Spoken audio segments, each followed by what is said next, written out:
So thank you very much, Wes, and really welcome to be here in our Connection Brazil United States that became Connection Brazil World because we have people from other countries. So it's really nice to have you here. We finally got it.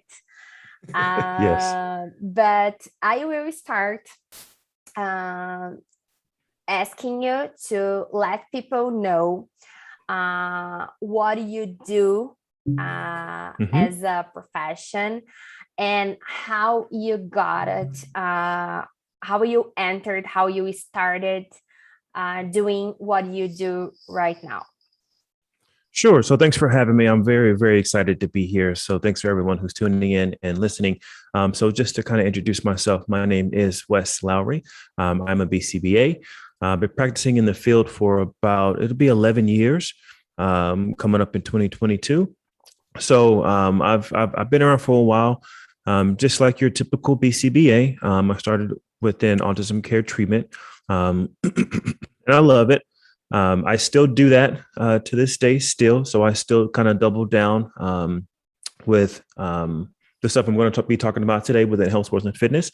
But then also, I still work with kids, teenagers, and some adults that are on the spectrum, helping parents doing parent training, helping them kind of get a better feel of kind of how to improve their kiddos' overall quality of life.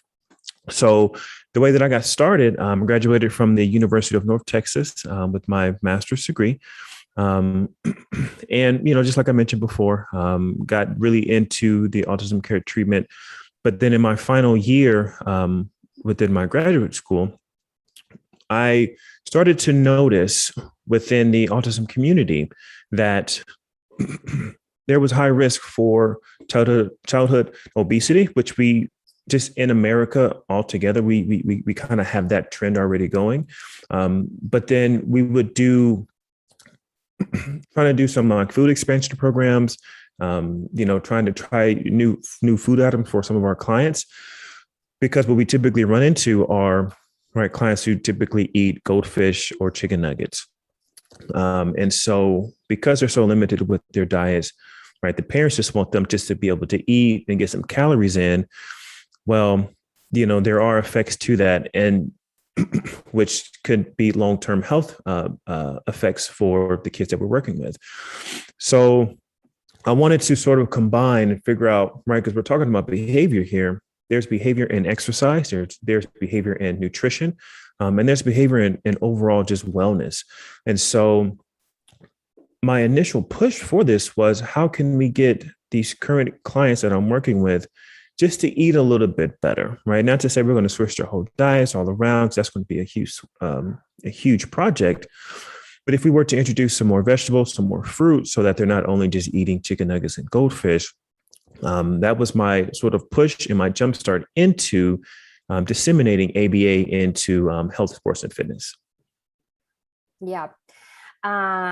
Great. And you did your master's was in which area?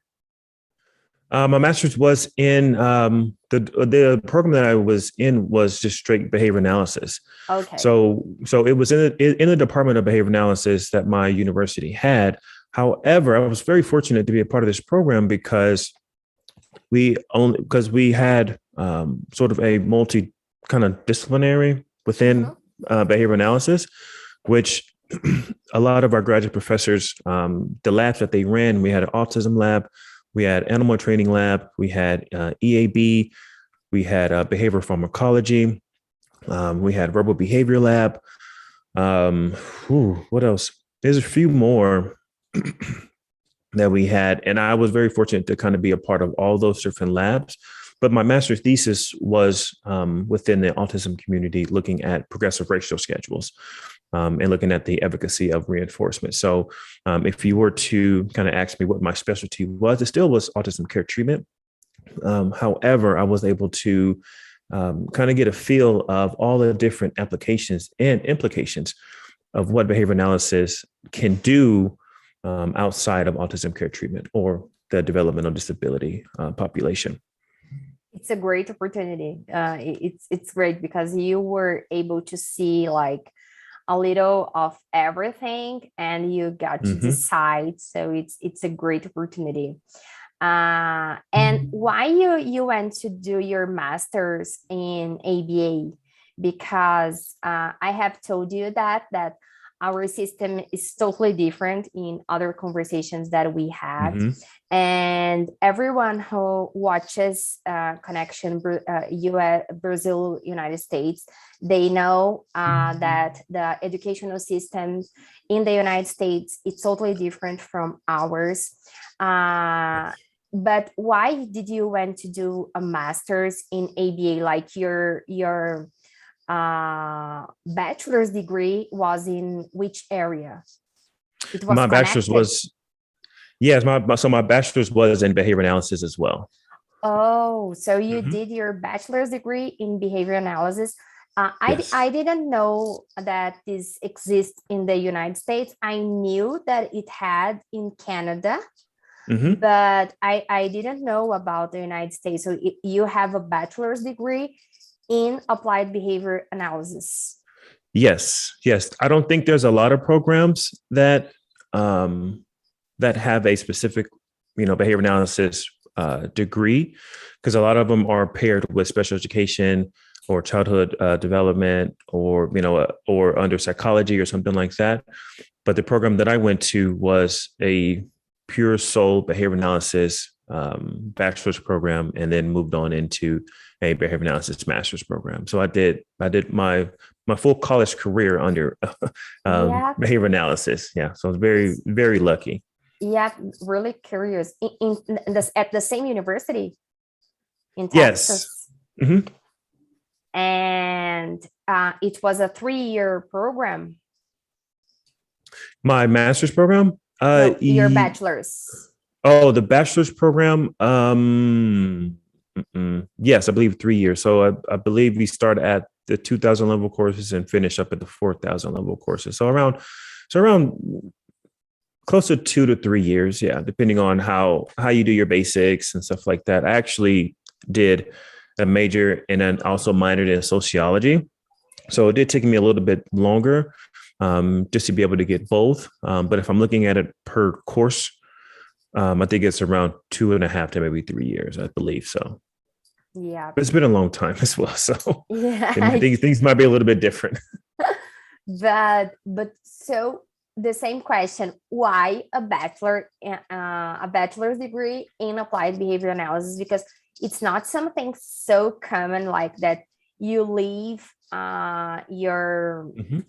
high school and people like in your high school are telling you about, oh, there is a thing that it's called ABA and it's a Mhm. science, so I will study it. I usually say that ABA is still a small bubble.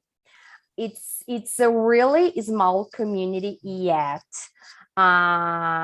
So we have like a larger path to go, because we still don't have many people who knows about it. Mhm. So we still have like lots of work to do. So it's really, really curious, someone who goes to do a bachelor's degree on applied behavior analysis, like where did this came from? Yeah, that's a really good question. I'm gonna try to make this long story very short. But I was just to kind of be a little bit transparent with everyone here. I didn't decide on my bachelor's in behavior analysis until I think, end of my sophomore year of my undergrad, or my junior year, which would be my second or third year. And that was primarily because the initial major that I was in, I really just didn't have a lot of interest in it. And I was, just young and trying to explore, trying to figure out exactly what I wanted to do, moving forward with my career. And so I really had to kind of take a hard look at myself and realize, okay, what is it that I enjoy doing? What is it that I would mind doing for free? I guess is, one of the really good Good questions that point. people ask themselves, And so I started to look around. I started talking to my counselors, and the idea of behavior analysis came up. So I didn't know anything about it prior to, but I knew that I enjoyed, people watching and really asking those questions. And I think that's what separates, you know, just regular people watcher and really good behavior analysts. It's because not only do we enjoy watching and sort of observing, but also asking the right questions, right? Looking at the contingencies that are in place. So look, right, in hindsight, I didn't know how to ask those things or talk about it in this way. But then after taking my first course within behavior analysis, things started to open up for me.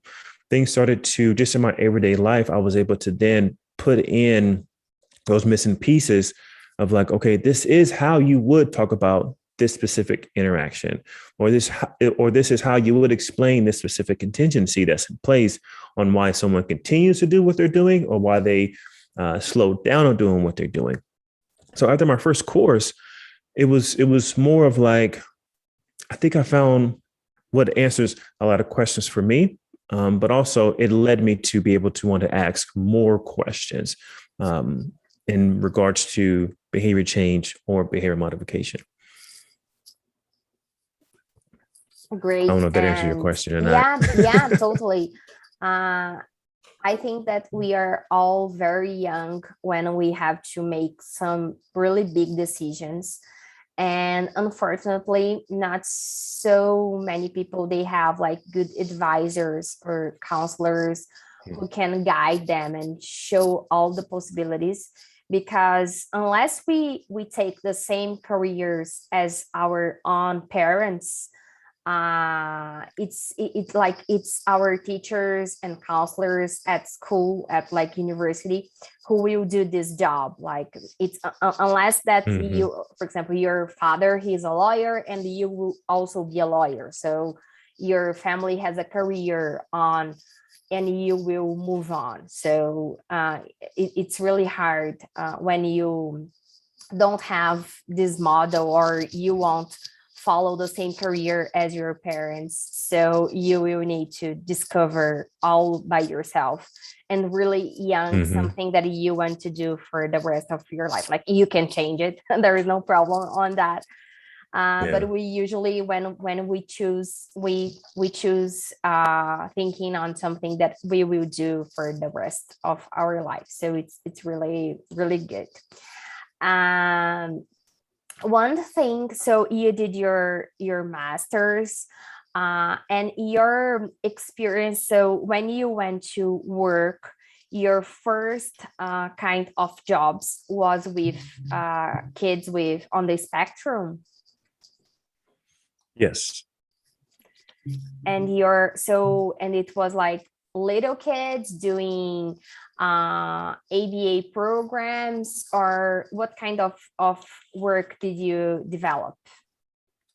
Sure. So my first job within ABA was working within a clinic setting. So I worked with early childhood. It was we only worked with kids, and that was just due to the funding source that sent us the referrals. It was kids from ages I want to say 2 to 8 years old, and then we also had an after school program that was for 8 till I believe 10 or 11. I think we had a 12-year old.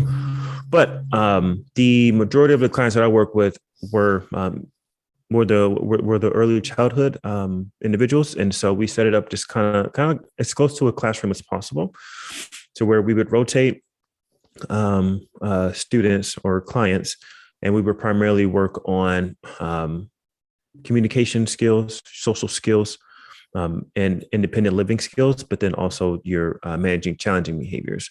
And so we would try to imitate a school setting to where they're preparing to get ready for first grade or kindergarten. So that would be, circle time, transitions, right? Staying in line.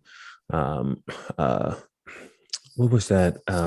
What did we do? Kind of like art time, and bringing up into like small groups, to where some folks did art, some folks did, language, and kind of breaking up into small groups to where similar to a classroom setting today, where you have your main instructor as the lead, and do all the instructions, but then you have your teacher's aides that kind of help support those small groups, and give those students who need extra support or individual time. Okay. So one thing that I would like to have your perspective, and it's a really hard theme here in Brazil, it is supervision. Yes. I speak a lot with lots of people, and I think also that's also a thing in the United States. When I see like the posts and I talk to people, I see everybody in ABA talking about the importance of supervision. And I totally agree that it's important when it's done in the right way.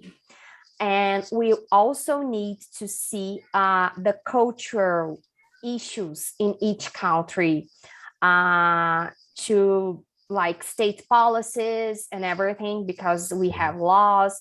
I don't know if you remember, but when we first talked, but I will just refresh it. And I think since you will be putting this content in your social media, I think that it's a good thing to know about, like, so what is it like in other cultures on ABA, what people do. And a culture of supervision is not something that we have here in Brazil, not just with ABA, but with all the professions. It's not our system. So you go to do your bachelor's degree here. Usually it is 4 or 5 years in the university. And what do you do in the university, no matter which area, if it is law school, or engineer, or if you will be a teacher, what you do is something that is called internship. So you need to do some hours of internship, and you will have a professor who will be responsible for you. But after you graduate, you go by your own on the life and in the area. Some professions you need to take like the bar exams, like in law school here, we also need to do an exam. If you pass, you can practice. If you do not pass, you can practice just in some areas. So, but you don't have this model of supervision. It's someone overseeing your work, in order for you, for example, to go and take the bar exam. We do not have this. Like, it's not in our system. It's not our laws. So supervision is something that it's really hard for everyone to understand in Brazil, because people who wants to know about ABA, they are not like you did your bachelor's degree in ABA, and you were there, like you did each stage.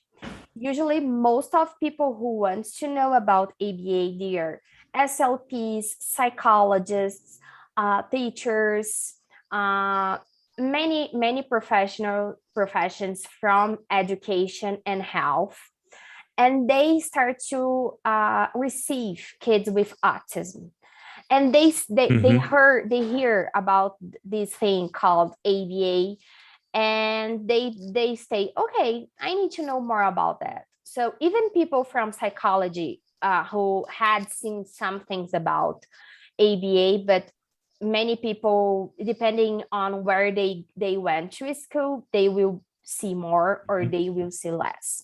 So they want to learn because they start to receive a demand of kids or teenagers who has autism, who is on the spectrum, and they want to help this population.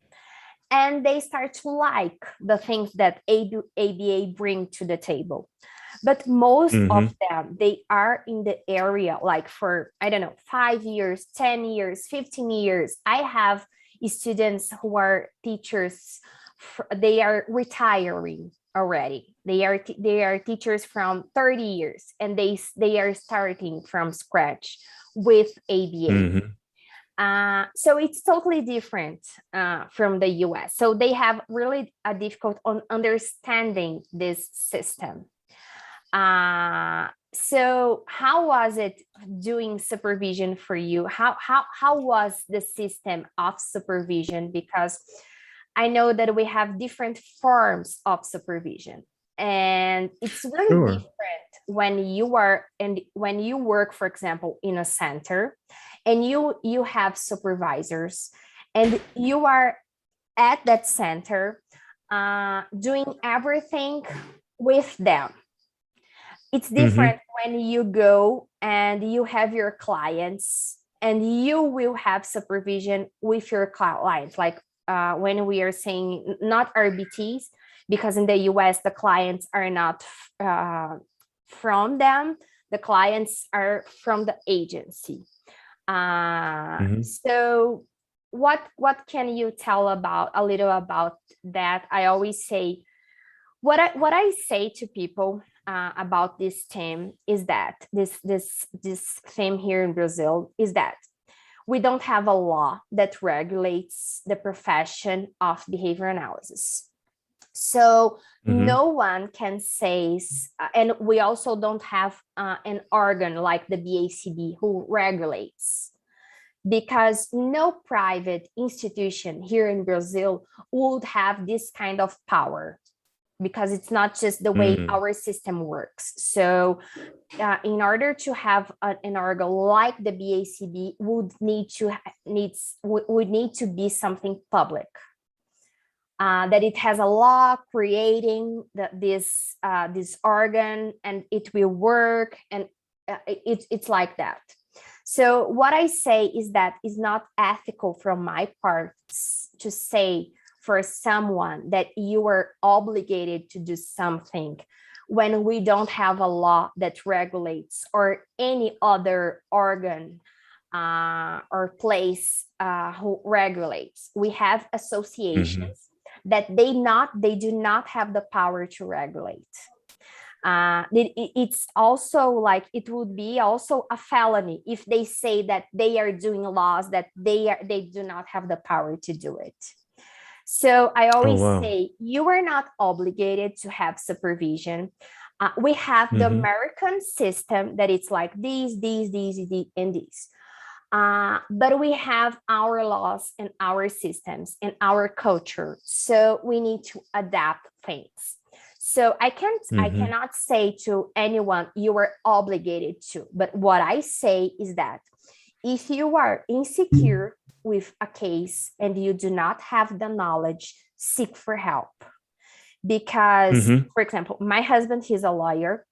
So what we say to our students is that we do not have a law, but it's a consumer relation, the ones that the parents has with the therapist. It's a consumer relationship.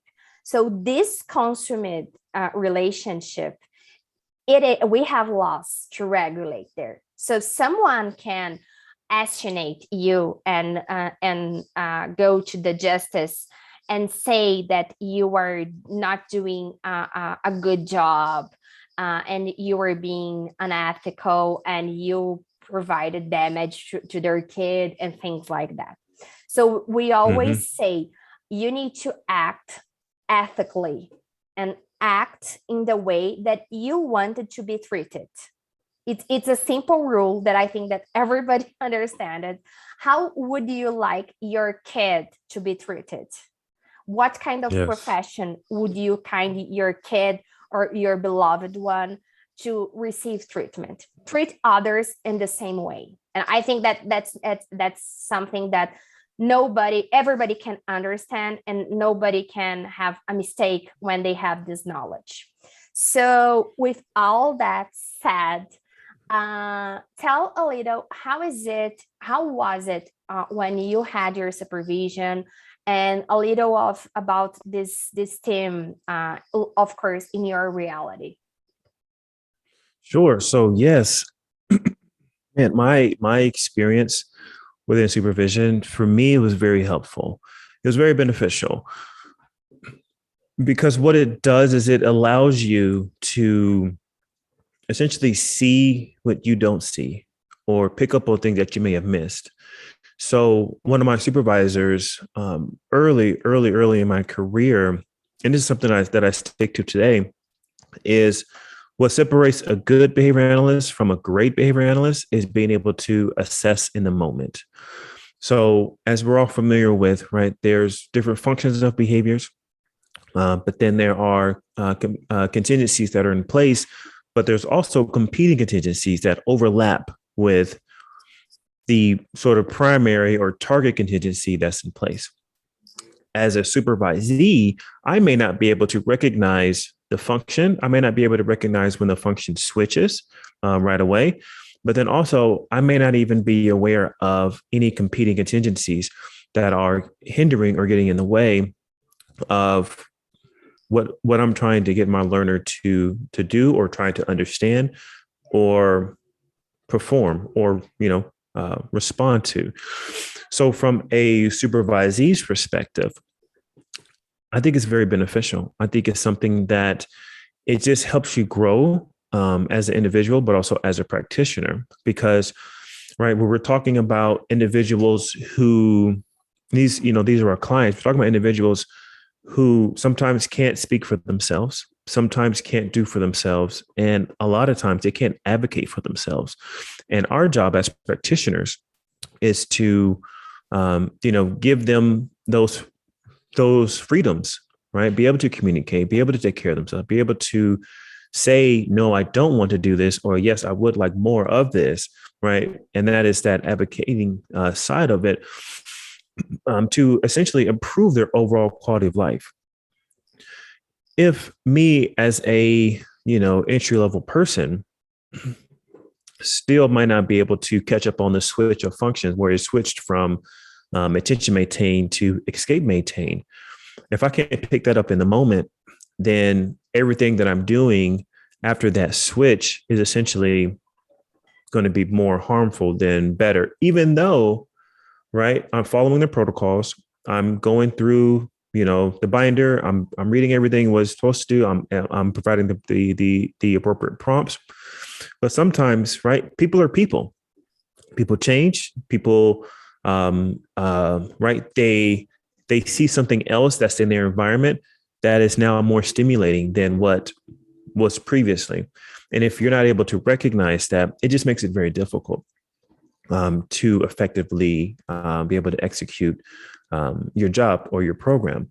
Now, from a supervisor perspective, I think it's not only beneficial for the supervisee, but it's also beneficial for the supervisor, because it then requires the supervisor to ensure that whatever they know, they actually know to the point to where they can teach it, provide examples, but then model it, so that they can potentially carry that over into a similar situation with another client, right? That's where we get into really talking about what generalization really is, right? Because we can train for generalization, for practice, or for, our in-person training sessions. But if you can't teach that skill, but then carry that same skill and adapt it over into a new client, right? Are you really a great BCBA? I would pose that question in regards to ensuring that you have that generalization piece of what Bear, Wolf, and Rizzi talks about back in their 68 paper in regards to those dimensions of applied behavior analysis.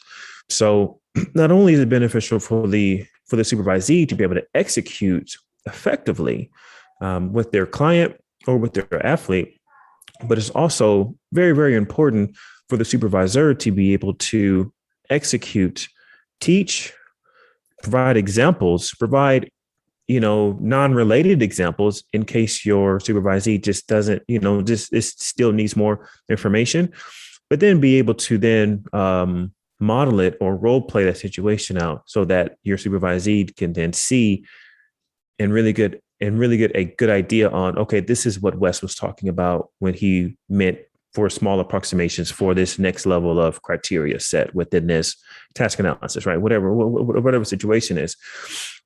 So I think it's very useful, and it's just overall, it's just more beneficial. And I understand excuse me, the cultural differences in regards to, how we do things here in America, but also how things are done in Brazil, to where, you guys don't require that supervision, and that's okay. But I think for all your early learners, it's just more of that initiative that they, may have to say, okay, hey, even though it's not required of me to have someone in here all the time, every day, or not every day, but, weekly, me as a, not as experienced, it'll just be more beneficial for me in the long run anyways. So I think it's helpful, especially for the clients and the cases that I see. I require that supervision, because like I said, what we're dealing with here and we're talking about, especially for the autism community, we're talking about folks who can't speak for themselves, can't advocate for themselves. And so ensuring that we don't inadvertently reinforce, right, unwanted behaviors, we don't inadvertently cause additional stress or emotional distress for our clients or our athletes, to where we can really improve their overall quality of life. The same thing goes for our athletes. We want to make sure that we have that second eye or second pair of eyes, observing just to catch what we may not see within session or within the protocol write-ups. Okay, great. Yes, great point. So now let's move a little to wellness, exercising, and fitness. You told us why you got interested on that. First was with and the autism community. They are many people. They are like really they don't like to exercise, and they have their motor difficulties also that gets in the way of exercising. But how can we tell people that you apply ABA on this particular setting? So how does it happen? I understand the principles and the measures, but what kind of people they seek for this kind of knowledge specifically? Like it is a physical education teacher, or coaches that runs big sports teams. So what can we tell to the general people who usually are in our clinical settings or school departments? So I think if I understand your question correctly, right, is who do we talk to about implementing ABA within the health, sports, and fitness realm? Is that correct? Yeah. So our primary targets, right? So if you think about it, right, what we're doing is not any different from your typical 2-tier or 3-tier model within an autism care treatment, right? So you have your client, which would be synonymous with athlete, or someone who's on a nutrition plan. That would be the same client. So and then you have your trainer or your coach, which would be the same, which would be synonymous with your RBT or your behavior assistant. And then you have your supervisor, which would be your BCBA or the head coach of the team or the head of that program. So we still mimic that sort of 3-tier, 2-tier model for ABA services, because, right, for the supervision portion of it, as well, to be able to ensure that we are able to execute and we're doing the things correctly. But then also we have a content expert, which would be anyone who specializes in that specific field or sports. If it's nutrition, we bring on a licensed or certified nutrition onto that programming team, the same way that you would bring on a speech PT or OT personnel to collaborate with those certain targets. And then what we do is we want to make sure that, right, if we're the BCBA overseeing the athlete, we then want to look at their other coach, right, for their team as the parent, right, for that athlete, the same way that we would look at a parent for a child with autism. So as we're approaching training, right, the BCBA will work with the trainer or we'll work with the RBT, right, the RBT trainer to provide the skills, the different programs, the goals, the targets, the graphing, the visual analysis, stuff like that, to directly train the athlete. But then the BCBA will then meet with their individual coach for the train-the-trainer model, similar to how we would do parent training. So we'll say, hey, this is what we've implemented. This is how we've done it. Let me show you ways of how you can mirror this, but then also continue on after we leave, right? Because that's another important thing about ABA is our job is to work ourselves out of a job, right? If we are continuing on to stay with this athlete or stay with this client, then we're really not, teaching them socially significant skills and fading out our services, which we're ethically responsible to do. So for that framework and how we would approach it, it would be similar to that, to where the BCBA would do the train-and-trainer model with the coach to ensure, hey, let's try maybe coaching this way. Let's start giving feedback this way. Let's be more descriptive. Let's maybe cut it down a little bit. Don't give 2 or 3. No, sorry. Let's not give 5 to 7 points on what they need to fix. Let's maybe work on one thing at a time. Let's look at where your criteria is for mastery for how to run this play, or how to shoot the ball, or how to pass the ball, or how to defend, right? And then let's work with the athlete directly, get their skills up to par, right? Identify what their motivators are, right? So they're within that situation, right, we're still looking at what is the function behind their athletic performance, right? Because behavior is behavior. So we're not getting too far away from the practice of behavior analysis within autism care treatment. It's just that small twist of how we do it. So we're still looking at what the function is. We're still looking at the ABCs. We're still identifying reinforcers. And then we're still introducing individualized teaching strategies and prompting strategies, to where we can be as least intrusive as possible, so that we can fade that out as soon as we can, to ensure that, right, these skills can generalize over from practice setting into game time setting, but then also into travel play, right? And so we're staying very true to the science of behavior analysis, while, right, using the train-trainer model, but then incorporating that content expert, which would be their actual coach, if that's the case, or a certified licensed nutritionist, or whatever it is, right? Because like I said, right, we're behavior analysts. We know how to change the behaviors of the athlete or a nutrition client, but then we also need that content expert to then help us guide that specific individual through the curriculum of their criteria, or their scope of sequence of how they will then develop into making them the next level. So if they're going from, high school to university play, we want to make sure that we're consulting with a university level coach to ensure that, okay, the skills that they need to prepare for, to get ready for college or that above high school level play, we still need that insight as well to help then layer on top of our specific behavioral modification procedures. Okay, great. So you and other colleagues, you run a business.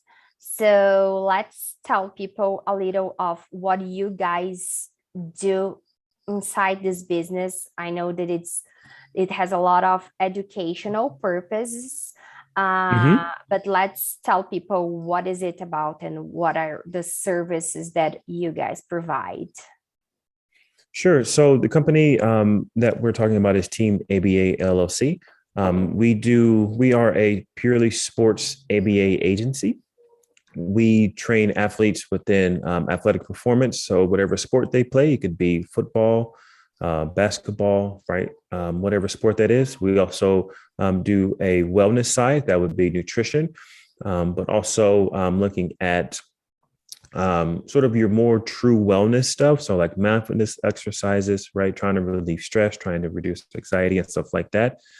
And then lastly, we have our academic side of it, which is our Team ABA university side. And that's where we train and provide CEUs for other analysts or coaches, right, who are not in the field of behavior analysis, that want to learn more about how to implement behavior-specific procedures within their team, or if they want to start up their own entity. So for our university side, it is that teaching sort of side of it, to where we're trying to disseminate it as much as possible, because a lot of our resources that we have right now within ABA is geared towards school-based or early childhood for autism care treatment, which is great. However, right, we talk about, as behavior analysts, how effective we can be, how powerful we can be, right, and how much of an impact that we can make for the everyday people, right, whether it's within business or within, sports or athletics. We are bringing that to the table. So what we're saying is, hey, let's look at the basic principles of behavior analysis, but then let's not just talk about them within autism care treatment, but let's talk about them on the football field, right? What does providing reinforcement for a goal look like? What does providing reinforcement for, performing a proper technique look like? And not only that, right, but also for how do we provide reinforcement for neurotypical adults, right, who have access to their own reinforcers, right? So they have their own money. If we're talking about professional athletes, right, they have a lot more money sometimes than a lot of us. How do we really identify what those reinforcers are if they can just go out and buy what they want? Well, there's a lot of behind the scenes stuff that go on with that, because, right, we're so used to identifying reinforcers for individuals who don't have those resources. Now we're talking about identifying reinforcers, but also restricting and effectively delivering reinforcers for professional athletes or collegiate level athletes, in order to either maintain performance or increase the likelihood of performance. So we go over a lot of that information in regards to applying those specific principles of behavior analysis to athletic performance or nutrition or just overall health and wellness. Okay, so what do you mean is that, for example, I am someone who is not exercising. I am not exercising, and I need to lose weight. So I could seek for a professional who is in ABA to help me get through this behavior that I don't have, that it's do it in exercise and start exercising myself. Yes.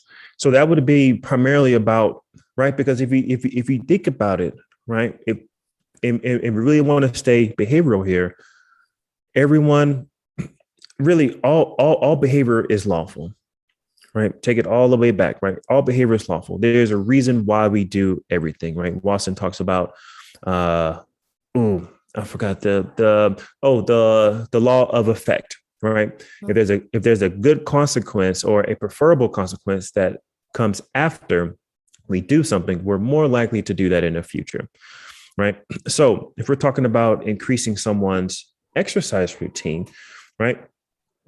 Now we got to break that down. And okay, what is happening after your exercise? Like what have you been doing in the past? Obviously, it's not reinforcing. There's other competing tendencies that's involved that's reducing that behavior chain to occur, right? So I use that word behavior chain in that sentence for a reason, because all of our behaviors are long streams of behavior patterns or behavior streams, right? So we then, as behavior analysts within the nutrition realm, have to identify, okay, where is that break in that link of the chain to where exercising or eating better or whatever it is, training isn't high value within your chain of responses for the whole day. So what we would do is then identify, okay, where's that break in that chain? Identify the patterns, right? And that's simply, looking at your ABCs, right? The antecedent, behavior, consequence. And then looking at manipulating, okay, which antecedent is going to be, is going to more likely have that, that SR relation to where you see the stimulus, you're more likely going to respond doing that, right? Meaning if you see your workout clothes, you're more likely to put them on and then go to the gym. Or if you decide to, let's just say you go and you sign up for a membership and you have the little key thing on, or your little key thing on your key ring, you go to your car when you leave work, you see that, you're more likely to respond accordingly, right? So those are pretty watered down examples. Mm-hmm. But that's how we would essentially approach nutrition in regards to, or for physical exercise in regards to, and here's the sort of overall take home point is we need to build better behavior patterns within our behavior chain, or build different behavior patterns within our behavior chains, right? Because we only have so many minutes in the day, we only have so many hours in the day. And it's not about adding more to it. It's just about exchanging what we do at hour 4, opposed to doing, right? Instead of doing behavior chain A, we're going to do behavior chain B, right? And that's where we can get into a lot of differential reinforcement, right? Because those will be looking at 2 different contingencies with one antecedent. But then we can also get into discrimination training, which would be, 2 different antecedents, but then just one behavior. So depending on, right, what the assessment of our athlete or our client, all that data kind of unfolds to, will then help us determine how can we then build better behavior patterns within their overall daily chain of responses. And then select the most appropriate procedure, whether it's differential reinforcement or shaping, discrimination training, right? Looking at those specific contingencies to then put those in place to say, okay, hey, let's start with this and let's get you there. And then most importantly, right, because we can't leave this out, is where is our criteria for reinforcement? We want to, right, ABA 101 is we want to make sure that we have high rates of reinforcement initially when they're starting off. So that's where we're looking at those fixed ratio schedules, and then slowly fading into those variable schedules and then intermittent schedules to where, right, responding or that sequence that we're building within your behavior patterns for your day or for your week then becomes more maintained if we're fading out across those schedules. Great. I think that we got to give examples that people would really like identify and see, for example, like nutritionists, they can see the power of this knowledge that could add to their profession, like when they go to organize a diet plan for a client. And also, I don't know what's the name in the United States for this, but the profession, like it's a physical education teacher that you have for yourself, like just for yourself, like a coach. But he's like, he has the knowledge on physiology and everything to organize your workout trains. Yes. Similar to like a personal trainer? Yeah, a personal trainer. I forgot that the name was the same because it's the same name that we use here. So when you have a personal trainer, for example, this is a way, maybe it's a way of a reinforcement in a high ratio, because like you said, when someone is like just learning to exercise and they will have a personal trainer with them, and they, for example, this person will have a high ratio of reinforcement because you will have someone telling, well done, good, like in a high ratio. And Mhm. sometimes that it's all you need at the beginning. I say that for myself, because if I don't have, for example, my personal training come here and knocking at the door at 9 a.m., I will not exercise myself. So I know that she will come, that she will be here. I will be Mhm. paying her. So we have lots of contingencies happening that will make me do my exercise, and lots of antecedents things that I do, that, for example, the time that I stipulate to do my exercising. So it's all like antecedent Mhm. uh, or organization of contingencies that will make me doing this exercise. So it's good because we usually just talk a lot about decreasing behavior problems on kids and teenagers, but we don't talk a lot on, okay, how can we work on improving our behaviors on eating and exercising.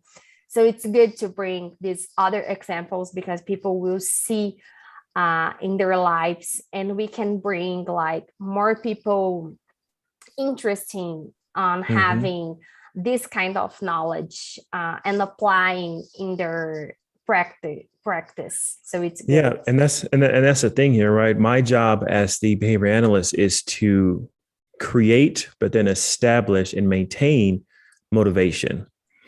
And that's all it is, right? Because the same thing applies for working with the autism population, right? We want to make sure that they're highly motivated to want to execute the task that we put in front of them, whether it's matching, whether it's vocal imitation, whether it's tying their shoes, right? Can we provide enough motivation at the appropriate schedule to where they can learn the skill, but then be able to execute it?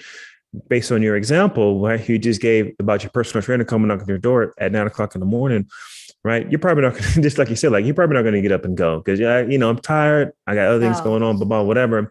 Even though, right, the status quo will say, hey, as long as you've invested your money, you're motivated to go. You don't see that, right? That is not the hard truth. What happens is when you invest your money and you pay, you go for a little bit, right? So essentially, what we're looking at is that proactive or that antecedent manipulation to where you've started the response, right? You set the occasion for this to occur. But if you don't finish it off with that operant relation, right, the B to C relation, it's not going to maintain, not at all, Yeah. right? So that's why you get your New Year's Revolution trainers or exercise folks who at the first of the year, everyone's all gung ho about training. They want to be there. And then by February or March, the gym starts to empty out very slowly. They paid their money. They were proactive about it. That's the antecedent side of it, the A to B relation. But then how do we maintain them with the B to C relation beyond February or beyond March?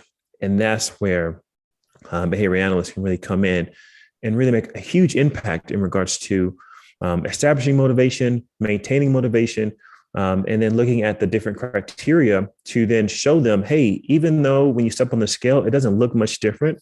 However, we have 3 to 4 weeks to show you that your behavior has improved, showing that, yes, you've eaten less processed foods and you've eaten more fresh, whole foods, whether it's vegetables, fruit, or your protein, to where, yeah, the scale doesn't look like you're doing anything, but we can show with hard evidence, with hard data, showing you like, yeah, you are getting better. So those are just additional sort of resources to establish the motivation, keep the motivation, but then also show progress. And I think, I think that's either one of the most important, or if not, it's up there at the top on how we can make a really big difference. Yeah. While you were telling, I was thinking about that. I reduced it like 2% of fat Mm-hmm. with my train and uh, eating better. So this really keeps me like I look at the data, I look at my measures like many times when I'm not so into exercising or eating other things, so I look at the measures, and this motivates me to keep doing that, because I want to reduce more.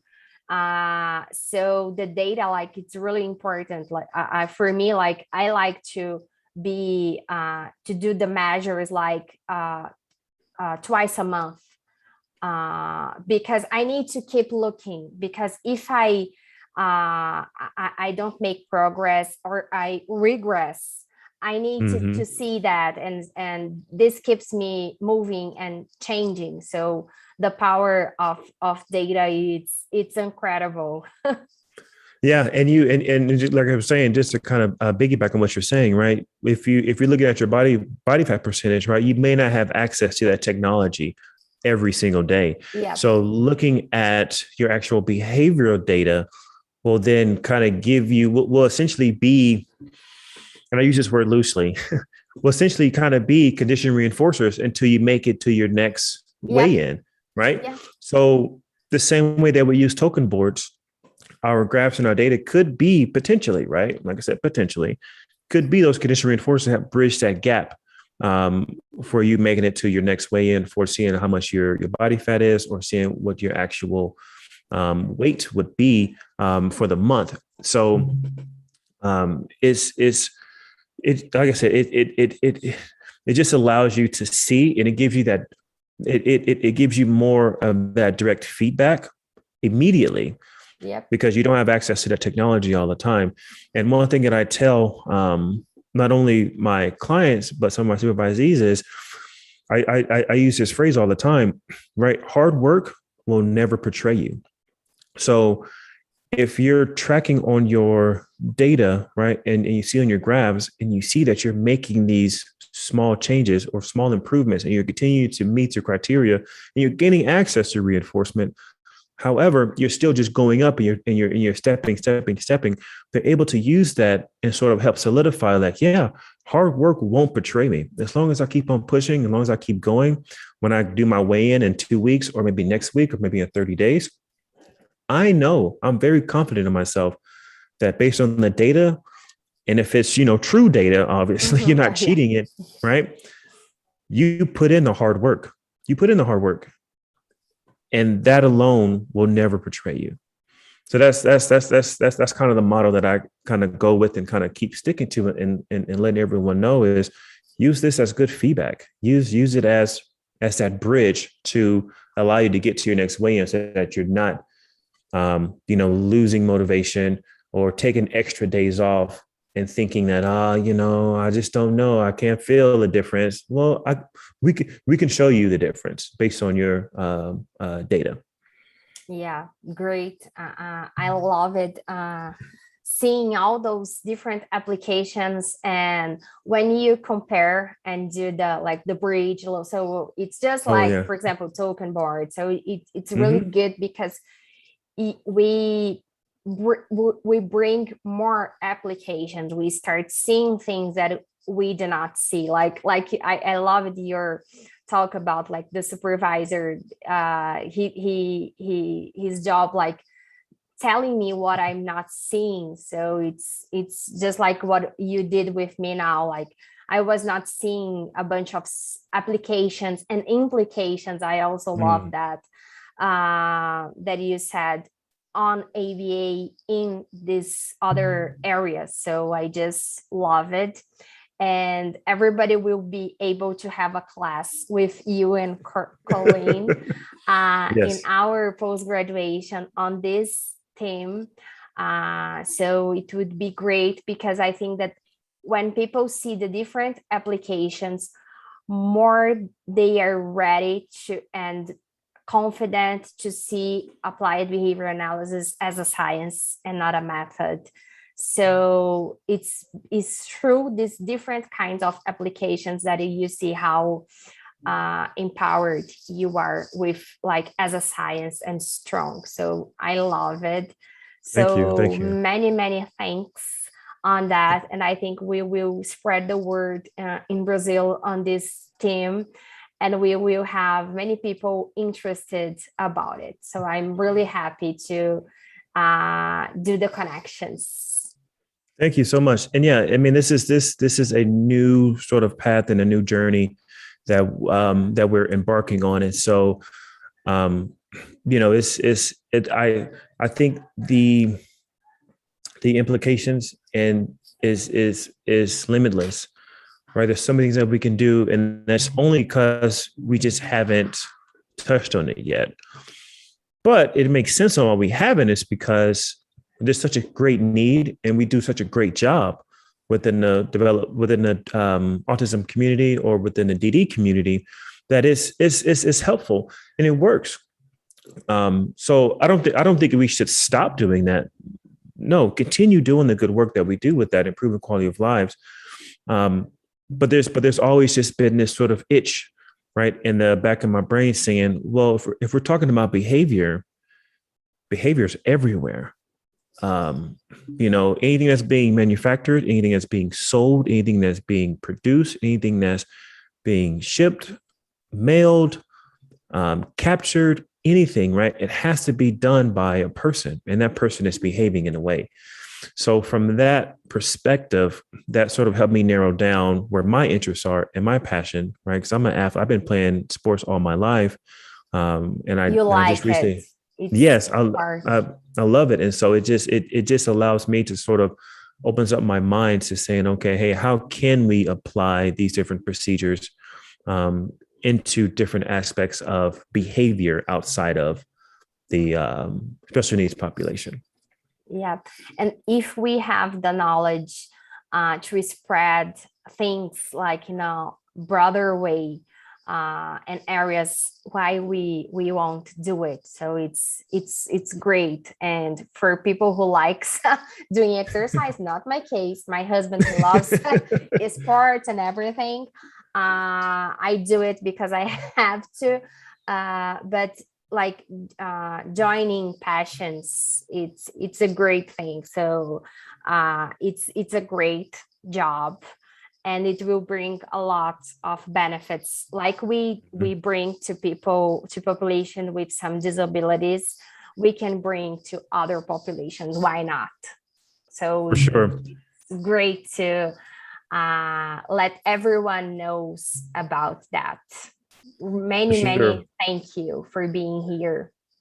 Oh no, thank you for having me. And just to make one little last point in regards to your situation, we just got to find the right reinforcer. Yeah. We just got to find the right reinforcer. I did not find yet. I have to. There we go. Well, keep talking to me, and and I will make sure that we find your reinforcer to get you back out there. I will be a client. We can do a little experiment with me. Oh, there we go. But thank you for having me. I really appreciate it. Can I share my contact information with everyone? Of course. So again, right, everyone can reach me. Our website is Team ABA LLC. That's our sort of mother website. And then under that, we have Team ABA University. That's where a lot of your academic stuff, the learning, we have CEU workshops and classes that we teach live weekly. And then we have our Team ABA Wellness, and that's specifically towards nutrition, looking at anxiety, stress, mindfulness exercises, and we do get into acceptance and commitment therapy as well with our athletes. So we do that under our wellness website as well. And if you have any direct questions for me, you can reach me at my email. It is WLOWERY at Team ABA LLC. And then my social media Instagram handle would be, it's been a while. I believe it's Wes Lowery, Wes Lowery, BCBA Athletics. That's on Instagram. And then, but you can just find me anywhere really on just Wes Lowery, BCBA. I will pop up or just send me an email. I'd love to chat with you if you have any questions. But I will also put everything on the show notes. And you also provide supervision services or consultation, for example, for Yes. professionals who wants help to apply all these concepts in their practice. It's also a service that they can have. For sure. So if you're interested in just wanting to get started, or if you already have a team, like if you're a coach or a trainer and you want to figure out a way to incorporate, right, more of the behavior science in with what you're doing or what you want to do, yes, we do. We do offer that as well. Some consultation to kind of help bridge that gap to where we can help either execute with the current stuff that you have going on right now, or help you build a program or training facility that incorporates ABA. Okay, Yes. great. So thank you so much. Oh, no problem. Thank you.